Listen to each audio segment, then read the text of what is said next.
Hello, good morning. Today we are going to learn about some more things about commercial policy. Also, we were learning about the effects of tariff and we have learned so many of them. We have seen with the help of diagram how we can find revenue effect, consumption effect, then price effect, and all other kinds of effect. And also yesterday we saw terms of trade effect, right? Today we are going to learn some more further effects and you must pay attention to them. Let's revise it. Okay, सो तुम्ही आतापर्यंत जे जे बघितलंय ते NEET revise करत राहा. Otherwise खूप confusion होऊ शकतं. सो I don't want that. तुम्हाला काहीही कन्फ्युजन असेल तर प्लीज न विसरता मला विचारा, म्हणजे मी ते कन्फ्युजन क्लिअर करू शकेन. कोणताही प्रश्न मनात ठेवून पुढे जाऊ नका, कारण अदरवाईज पुढे जेव्हा मोठ्या मोठ्या गोष्टी लर्न करायची वेळ येईल तेव्हा खूप कठीण जाईल तुम्हाला. तो अगर आपको कोई भी दिक्कत है, कोई भी डाउट है, please do let me know. Okay, let's go further. So, as I told you, we learned about with this diagram, we learned price effect, that is moving from P1 to P2. Then we learned about protection effect, that is Q1 Q3 के बीच वाला जो distance है वो. And हमने ये भी देखा था, ये जो हमने पेस्ट किए हैं बुक में से वो थोड़े गलत है. फिर हमने रेवेन्यू इफेक्ट देखा था, जिसमें देखा था कि रेवेन्यू इज इक्वल टू जो रेवेन्यू गवर्नमेंट के पास कलेक्ट होता है, public revenue, is nothing but rate of tariff multiplied by imports. तो रेट ऑफ टेरिफ हमारा था P1 P2, क्योंकि उतना रेट बढ़ रहा था, और हमारे जो इम्पोर्ट्स थे वो थे Q1 Q3.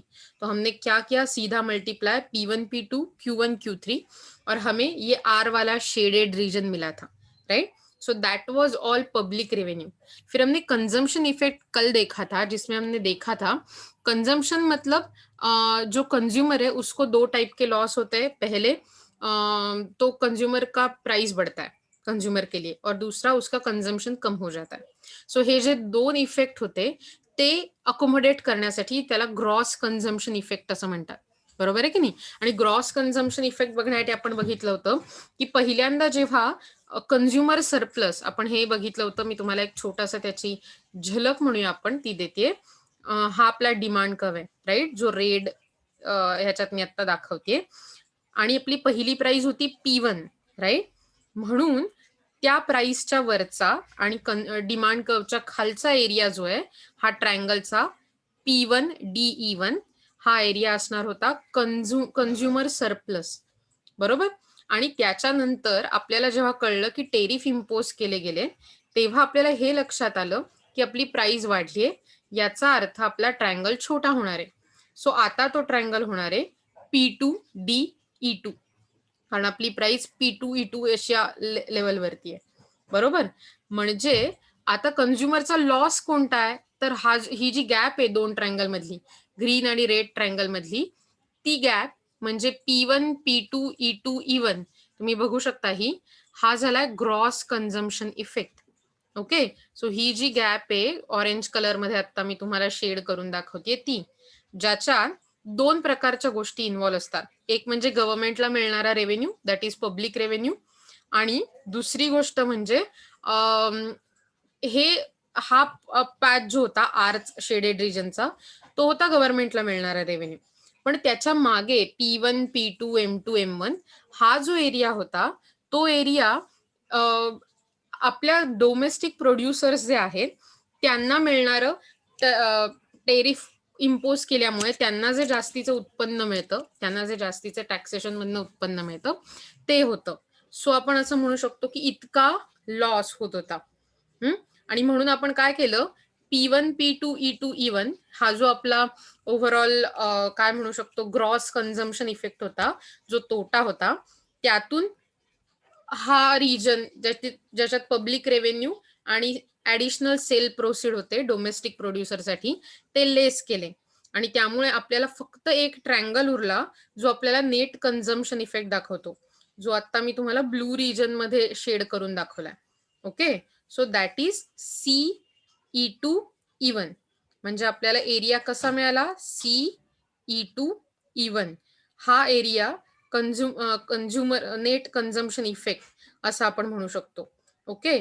म्हणजेच नेट कन्झम्पशन इफेक्टचा तुम्हाला फॉर्म्युला काय सांगता येतो, net consumption effect is equal to gross consumption effect minus revenue of the states plus additional earnings of producers.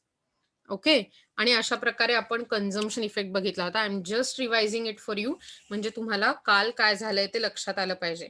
Okay, let's move further. त्यानंतर आपण रिडिस्ट्रीब्युशन इफेक्ट बघितला होता, ज्यात आपण बघितलं होतं की जनरली टेरिफमुळे अनफेअर, सोशली अनजस्ट, समाजावर अन्याय करणारं अशा प्रकारचं रिडिस्ट्रीब्युशन होतं इन्कमचं. समाजात वेगवेगळे क्लास असतात, बहुत सारे क्लासेस रहते हैं, और हमने ये भी देखा था ये क्लासेस कौन से भी रिलीजन, कास्ट, क्रीड से जुड़े हुए नहीं है. ये पूरे के पूरे आपके इनकम या वेल्थ पे बेसिस क्लासेस होते हैं.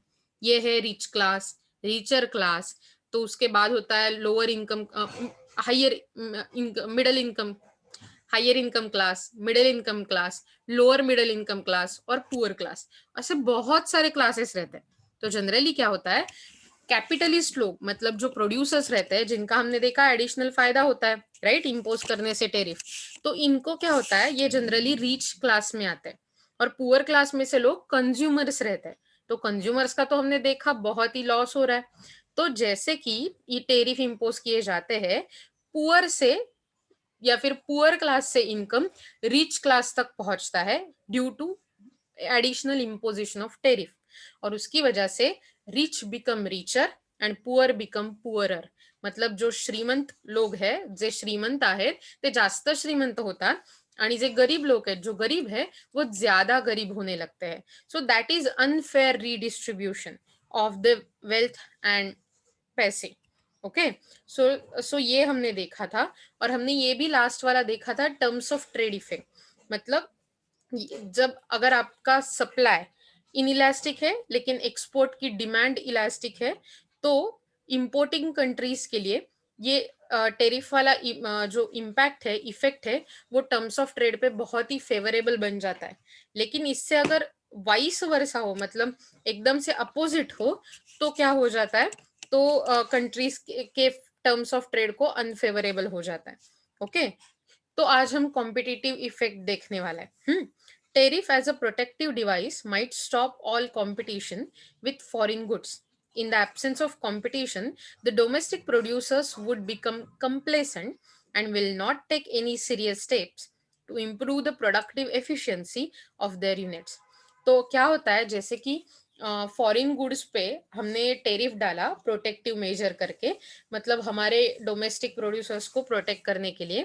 तो क्या होता है कि फॉरेन गुड्स से जो हमारे मार्केट में कंपटीशन बढ़ रही थी, क्योंकि फॉरेन गुड्स हम बोल सकते हैं कि ज्यादा क्वालिटेटिव हो सकते हैं शायद, या फिर ज्यादा एफिशिएंट हो सकते हैं अगर मशीन से है, टेक्नोलॉजी है तो जैसे कि वो कंपटीशन क्रिएट कर रहे थे, वो पूरी बंद हो जाएगी. और क्योंकि वहां पर कोई कंपटीशन नहीं है, तो विदाउट एनी कॉम्पिटिटर यहाँ पर मोनोपोली क्रिएट हो जाती है, और हमारे जो पहले वाले डोमेस्टिक प्रोड्यूसर्स है, they become very lousy. They don't have to improve in their quality, quantity और whatever. They don't have to improve in their business. तो इनकी एफिशिएंसी, प्रोडक्टिव एफिशिएंसी इंप्रूव नहीं होती. The removal of duties will expose the domestic products to foreign competition and keep them from looking out for better technology.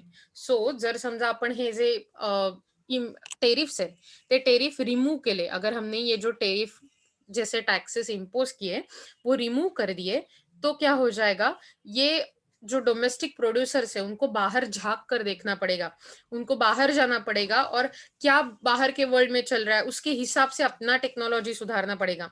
However, protection to the domestic industries at their infant stages is always desirable. But in the interest of the productive efficiency of domestic industries, the protection should be reduced to bare minimum just to keep home industry in a sound competitive condition in a free market. तो जैसे कि बोला, infant industry मतलब जो नए नए शुरू हुए इंडस्ट्रीज है, वो इंडस्ट्रीज के लिए ऐसे टाइप का प्रोटेक्शन जहां पर उनको डायरेक्टली फॉरेन मार्केट में कॉम्पिट नहीं करना पड़े, ऐसा है. तो आपको आप देख सकते हो की फॉरेन मार्केट में कॉम्पिट ना करने के लिए ना करके उनका फायदा हो सकता है, त्यांचा फायदा होऊ शकतो, आणि त्यामुळे त्या सुधारू शकतात. त्या थोडं मार्केटमधून, म्हणजे काय म्हणू आपण, थोडं जर समजा त्या अगदी लो लेव्हलला चालल्या असतील, तर त्या थोड्या हायर लेव्हलला येऊ शकतात डेफिनेटली. बट जैसे की बोला, protection should be reduce to the bare minimum, मतलब जितना चाहिए उतना ही प्रोटेक्शन देना पड़ेगा। और जैसे ही इनकी कंडीशन थोड़ी सुधर जाती है, इन्फेंट इंडस्ट्री थोड़े एडल्ट हो जाते हैं, तो हमें झट से वो प्रोटेक्शन रिमूव करना ही पड़ेगा, सो दैट हमारे कंपनीज की एफिशिएंसी भी बढ़े। और जैसे कि फ्री मार्केट में बाहर की फॉरेन कंपनीज अपना कंपटीशन दिखा रही है, अपना परफॉर्मेंस दिखा रही है, वैसे हमारे कंपनीज को भी दिखाने का मौका मिले, सुधरने का मौका मिले। So that is competitive effect.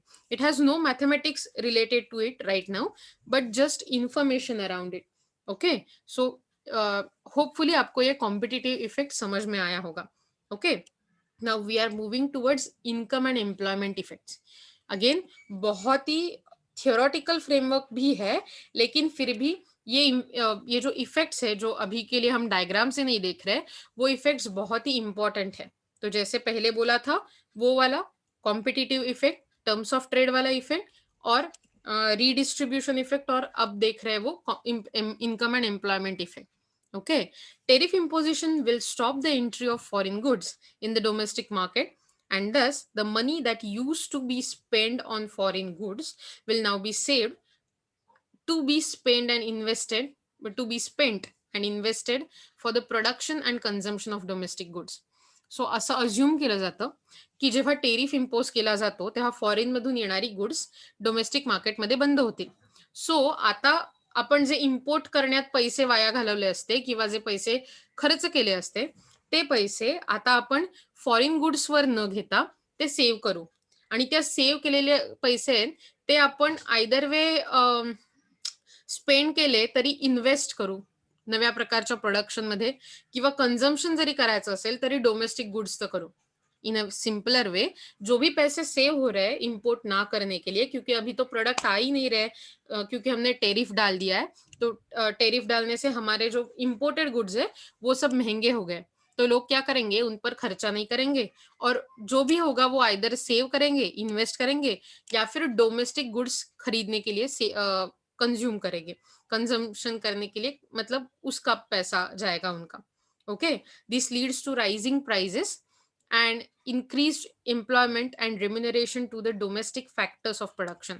तो सिंपली क्या हो जाएगा, क्योंकि हम इंपोर्ट कर नहीं पा रहे या फिर ज्यादा खर्चा हो रहा है इंपोर्ट करने के लिए, तो हम जनरली यहाँ पर ही वो बनाएंगे जिसे बोला जाता है इंपोर्ट सब्सटीट्यूट इंडस्ट्रीज. तो जैसे कि हमने देखा था, एमआई का मोबाइल इंडिया में बनता है. It is import substitute for all the products that we are getting as imported phones. Samsung का, आईफोन का, या फिर whatever model you say that we are importing from other countries, now we are just what we can say, we are just simply replicating those products in India. तो वो replicated products है, उनको बोला जाता है import substitute industries.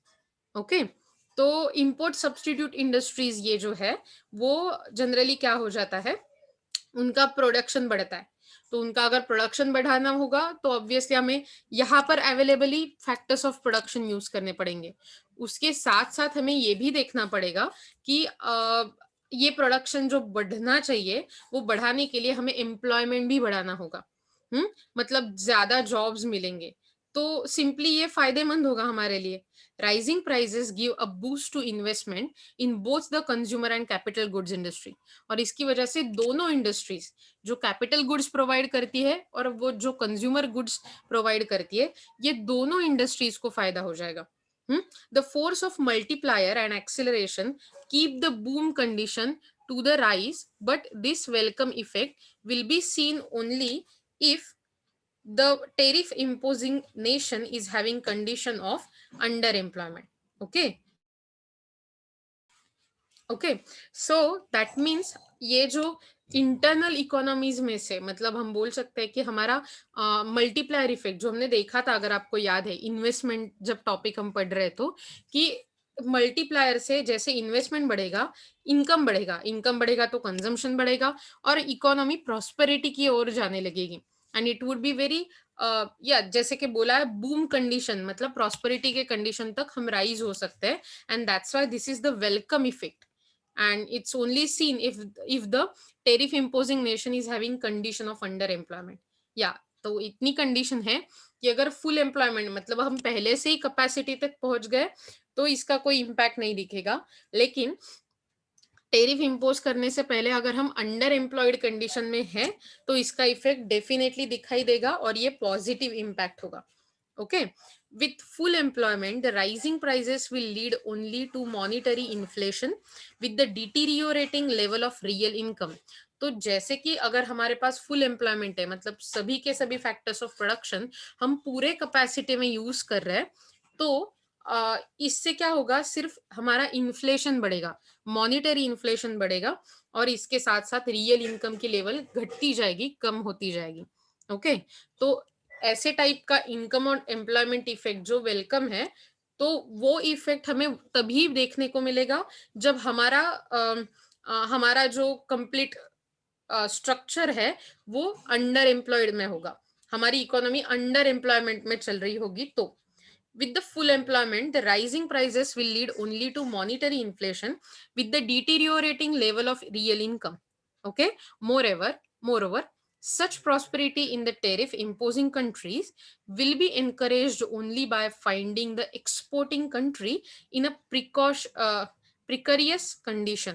मतलब जैसे कि ये प्रॉस्पेरिटी है ये टेरिफ इम्पोजिंग कंट्री में encouraged की जाएगी अगर इनके पास एक्सपोर्टिंग कंट्री का मतलब एक्सपोर्टिंग कंट्री के साथ प्रिकरियस कंडीशन में इनका एग्रीमेंट है या फिर वी कैन से हमारा पहले से ही एग्रीमेंट है और इससे के कोई भी ट्रेड वॉर जैसे इम्पैक्ट नहीं होंगे, ऐसे अगर हम सोच पाए then only it would be helpful. Okay, तो डेफिनेटली हमें ट्रेड वॉर नहीं शुरू करना है क्योंकि हमने टेरिफ इम्पोज किया, right. The exporting nation might face the evils of depression. So ये बहुत ही जरूरी होता है कि हमारा एक्सपोर्टिंग कंट्री के साथ उतना एग्रीमेंट हो, क्योंकि जैसे ही अगर हम टेरिफ इम्पोज करते हैं तो हमारे टेरिफ इम्पोज करने से जो एक्सपोर्ट करने वाली कंट्री है हमें उसमें डिप्रेशन की आशंका होती है। दैट मीन्स उनके प्राइजेस कम होना, उनके यहाँ पर डिफ्लेशन होना, तो ये सब चीजें हो सकती है। तो डेफिनेटली ये सब ना होने के लिए हमें उनके साथ एग्रीमेंट रखना चाहिए। तो what we can say, a thing that is income and employment effects are welcome if your economy is underemployed, in underemployed condition, and secondly it must be precarious condition, it must have precarious condition in its exporting country, to avoid evils of depression. So that was income and employment effect for you. Okay, and now the last effect for today, that is balance of payment effect। Countries facing unfavorable balance of payment can use tariffs as a device to correct it। तो unfavourable balance of payment मतलब क्या, तो हमने देखा था balance of payment क्या है, right. तो अगर आपको याद है तो आप बोल सकते हो या फिर सोच सकते हो कि जैसे कि कंट्रीज के अकाउंट है, जो इंपोर्ट एक्सपोर्ट का अकाउंट, तो उसमें 3 टाइप के अकाउंट होते हैं, हमने देखे थे, राइट। करंट अकाउंट है, कैपिटल अकाउंट है। तो ये इसके साथ साथ कंट्रीज का जो बैलेंस ऑफ पेमेंट है वो आइदर आपका debit is equal to credit होना चाहिए, मतलब खर्चे और आपका इनकम ये सेम होना चाहिए। लेकिन ये ऐसा बहुत कम बार होता है, राइट। दैट मीन्स आपका अनफेवर बैलेंस ऑफ पेमेंट होता है। तो ये ठीक करने के लिए और फेवरेबल बैलेंस ऑफ पेमेंट लाने के लिए आप टेरिफ का इस्तेमाल कर सकते हो। Imports can be stopped by resorting to prohibitive rates of import duties, and thus the deficit in the balance of payment can be removed। तो imports हम कम कर सकते हैं अगर हमने प्रोहिबिटिव रेट्स ऑफ ड्यूटीज, मतलब जिससे इंपोर्ट प्रोहिबिट होगा, कम हो जाएगा, बंद हो जाएगा, ऐसे इंपोर्ट ड्यूटीज अगर हमने डाल दिए, इम्पोज कर दिए, तो हमारा जो डेफिसिट है मतलब लॉस हो रहा था बैलेंस ऑफ पेमेंट में वो रिमूव हो जाएगा। क्योंकि आइदर वे हम कम इंपोर्ट करेंगे या फिर अगर ज्यादा इंपोर्ट कर रहे हैं तो हम ज्यादा टैक्स भरेंगे, तो इससे पब्लिक रेवेन्यू कलेक्ट हो जाएगा या फिर आपका डेफिसिट पूरा का पूरा कम हो जाएगा। But the equilibrium in the balance of payment attend in this manner reduces the total volume of trade. लेकिन ऐसे मैनर में जब हम टेरिफ इम्पोज करके इक्विलिब्रियम अटेंड करने का सोचते हैं, असं जेव्हा करायचा प्रयत्न करतो, तेव्हा आपण आपल्या पूर्ण ट्रेडचं व्हॉल्यूम कमी करतो इंटरनॅशनल ट्रेडचं. आपण आपला इंटरनॅशनल ट्रेड स्वतःच्याच हाताने कमी करतो. कारण आपण इम्पोर्ट कमी केले, की आपोआपच आपले एक्सपोर्टही कमी होतात. जर तुम्ही इतर देशांकडून काही घेणार नसाल, तर इतर देशही तुमच्याकडून काहीही घेणार नाहीत. तुमचे ट्रेडमधले संबंध कमी होतील इतर देशांशी. The forced equilibrium does not mean that the tariff imposing country has improved its export capacity. So forced equilibrium अशा प्रकारे जो मिळवलेला असतो, टेरिफचा वापर करून, प्रोहिबिटिव्ह ड्युटीज वापरून, त्या प्रकारे मिळवलेला टेरिफ असं आपल्याला सांगत नाही, की आपल्या देशाची एक्सपोर्ट कपॅसिटी वाढली. आपल्या देशाचं एक्सपोर्टिंग जे आहे ते वाढलंय. याच्या उलट आपल्याला असं म्हणता येईल, की आपला ट्रेड कमी झालाय आणि म्हणून आपल्याला तो फेव्हरेबल बॅलन्स ऑफ पेमेंट मिळालाय. So this is a negative way of correcting the disequilibrium in a payments which does not cure the basic root cause of disequilibrium. So असं म्हणू हा अगदी निमित्त मात्र कारण आहे.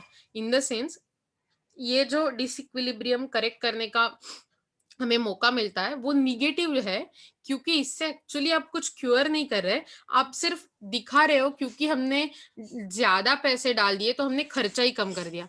तो इट इज लाइक अगर आपके पास पैसे नहीं है खाने के लिए तो आप भूखे सो रहे हो, लेकिन जैसे कि आपने एकदम से बोल दिया कि अरे मैंने तो डाइटिंग ही शुरू कर दिया, तो मतलब मुझे खाने की जरूरी नहीं है। तो इस time dieting is not a fit way, dieting would be negative way of correcting your economic condition, क्योंकि आपके पास पैसे नहीं है। हाँ, बहुत सारे पैसे हैं और आप डाइट कर रहे हो, then that's the different thing. Hopefully आपको ये समझ में आ रहा होगा। तो that is a balance of payment effect. तो आज हमने मेनली ये 3 इफेक्ट देखे, competitive effect, income and employment effect and balance of payment effect. इनके पॉजिटिव्स और निगेटिव्स भी हमने देखे। कल से हम नॉन टेरिफ बैरियर्स के बारे में पढ़ना शुरू करेंगे। So hopefully seeing you soon in tomorrow's online lecture and maybe soon in offline lectures. Till then, please stay tuned. आपण तुम्हाला काही शंका असली तर प्लीज प्लीज सांगा. अनुमान करू नका आणि बिलकुल घाबरू नका काही विचारायला. आणि आपण भेटूया. So bye. Have a nice day ahead. Bye bye.